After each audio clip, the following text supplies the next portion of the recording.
Warisan yang sempat dibungkam kini kembali. Nuratan kayu ini bukan sekedar seni, melainkan saksi bisu perjuangan. Oridek menyentuh masa lalu ayahnya, menerima beban sejarah yang kini beralih ke pundaknya. Lewat tarian ini, semangat Mambesak meledak, menolak untuk mati. Api ini takkan pernah padam.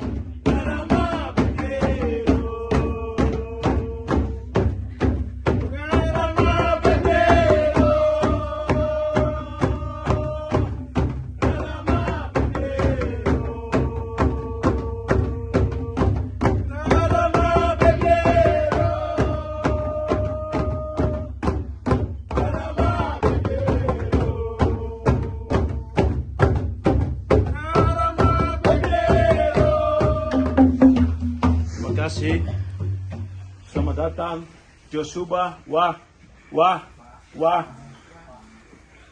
Bapak Spirit, orang tua dan patung-patung yang ada di dalam sini, our ancestors who are here with us, our father, his comrades, all the other spirits, the band of Mambesak whose spirits are here with us. All the beings and non-beings who are here with us, welcome. All the cultural heritage who have been exposed here, welcome. You belong all to the island of New Guinea. I want to thank our good brother and sister, Dickie, artist, and his wife, Maria, on behalf of our family, on behalf of our mother, the widow of Arnold Ap,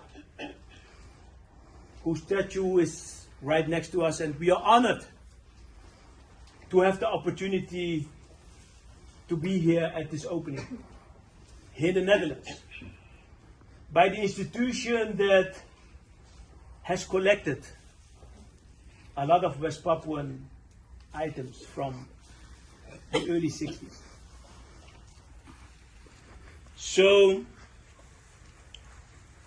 I also, of course, allow some words for a mother who stands here, who I can imagine whose emotion is very high, standing right next to the statue, much bigger than all of us, of her husband who have been assassinated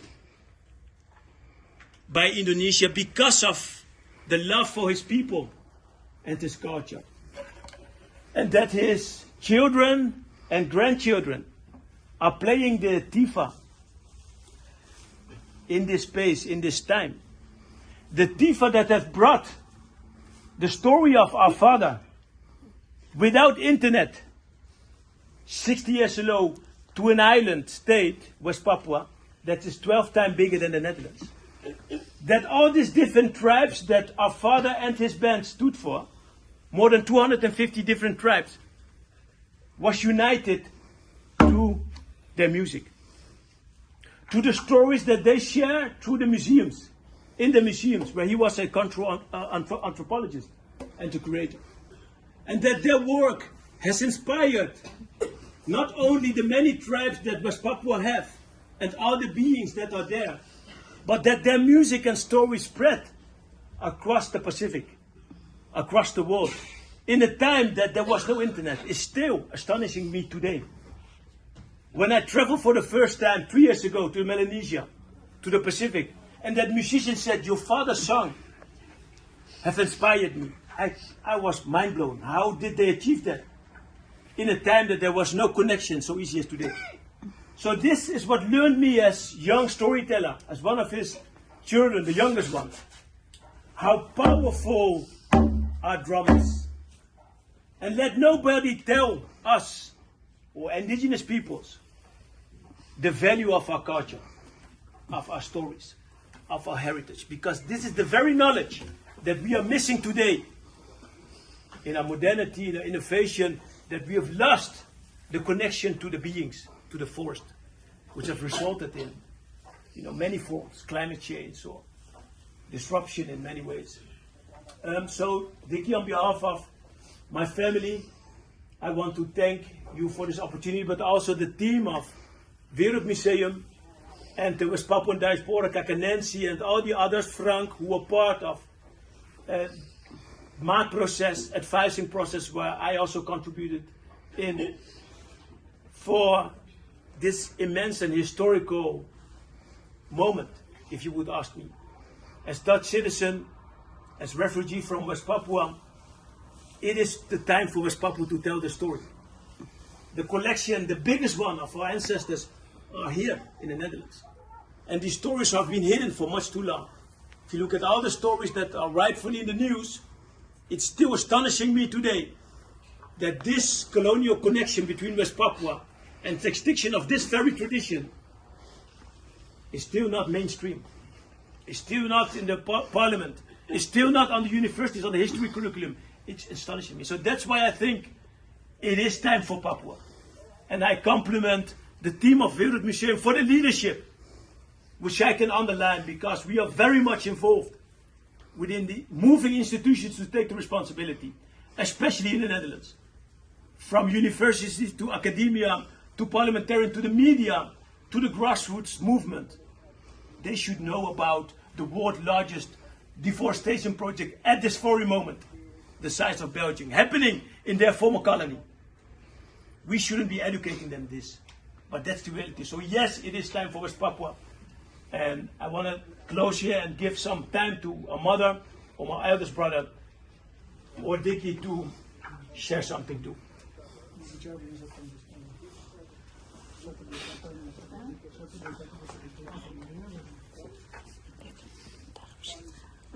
Terima kasih untuk hadir hari ini, Endeki terutama kami keluarga.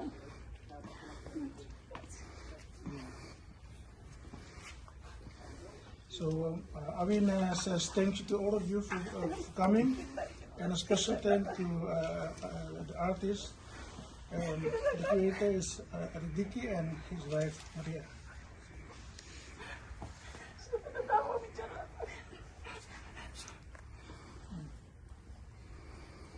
Terima kasih. Dia sudah tidak ada, tapi spirit masih ada, semangat masih ada.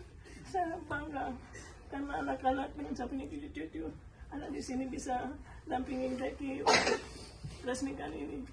Terima kasih. Semoga Tuhan berkati kami semua. Mungkin as essential part of this celebration ada Kedang. Our Arnold Ap's grandchildren, they have made this bracelet to contribute. I hope it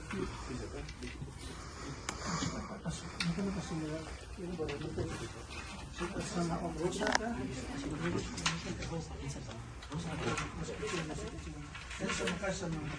sama Om Diki saja. Tidak apa-apa, kasih cucu dulu dipasang. Oke, bisa. Yang besar itu bisa.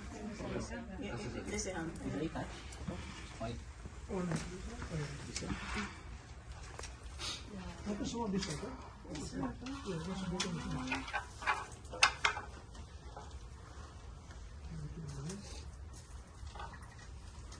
Dit zijn kralen die de kleine kinderen van Arnold Ap en Monkori op verzoek van Diki, die hen de gelegenheid gaf om een post te maken. Dus dat is wat u ziet. Het zijn kralen die ik ook van Melanesië heb meegenomen, gemengd met kralen van hier. Ja, en dat verbindt de werelden waarin die kralen samenkomen op deze stand, door dan ook ons verschillende werelden hier in Nederland, in Papua, Melanesië samenbrengt. Kakori? Oridek, terima kasih banyak juga di Maria. Terima kasih banyak buat kreasi. Memang kami anak-anak cuma bisa seberapa saja. Ada banyak pejuang yang gugur, tapi pengadaan beberapa tua. Kami cuma bisa bilang terima kasih dan berjuang terus. Jadi, terima kasih banyak buat hari berdua. Tidak gampang, tapi ya kami cuma bisa bilang terima kasih dan berjuang.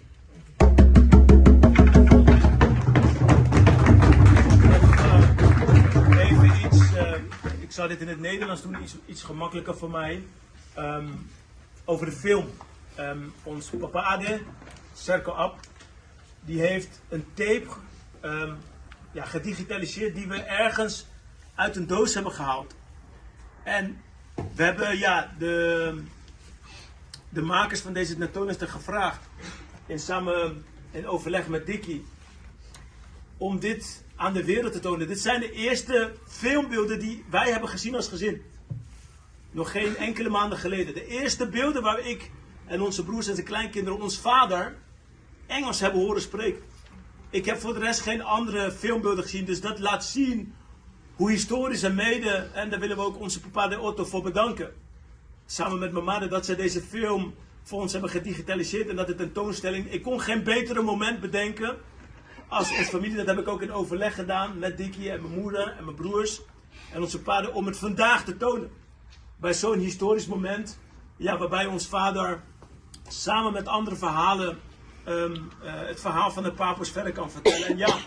En ons vader is een cultureel leider in West Papua door zijn offering, door zijn inzet met muziek en dans. En zijn cultureel werk als antropoloog, dat is eigenlijk nooit echt zichtbaar geworden. Ik denk dat deze film ons eigenlijk ook heeft doen overdonderen hoe bijzonder en goed zijn Engels was in die tijd.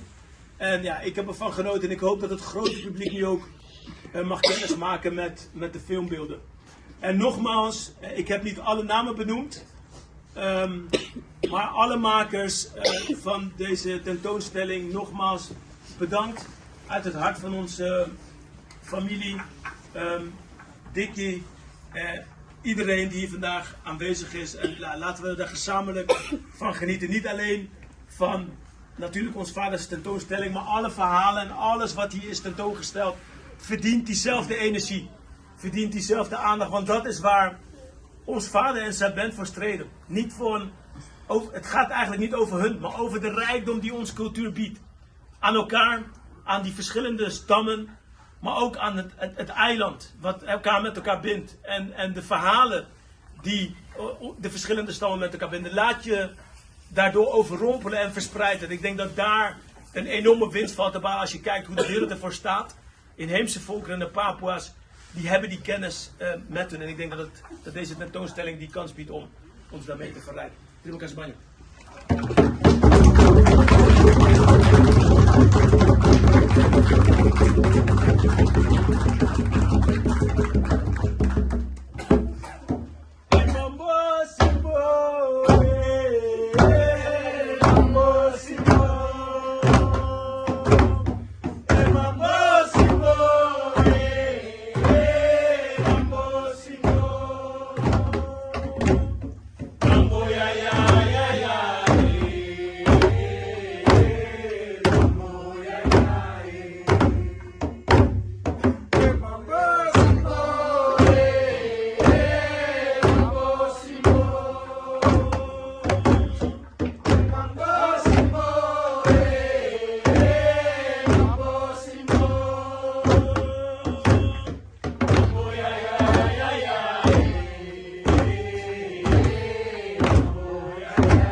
Mama.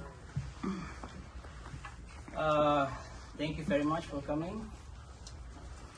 I was so young, a kid, when I was entered the first time the museum, because practically it's the only one museum in Jayapura, the city I was born and grew up, where God put me. And I didn't know much, but my mother took me there, and my mother, she's playing a big role in connecting me to some people. And I learned later that these people who are called master, like Agusongi, Aloysius Naforbenan, was a young artist who working with Arnold and continue his legacy. And together with my mother and all these masters, they prepare me, send me to Java to study arts.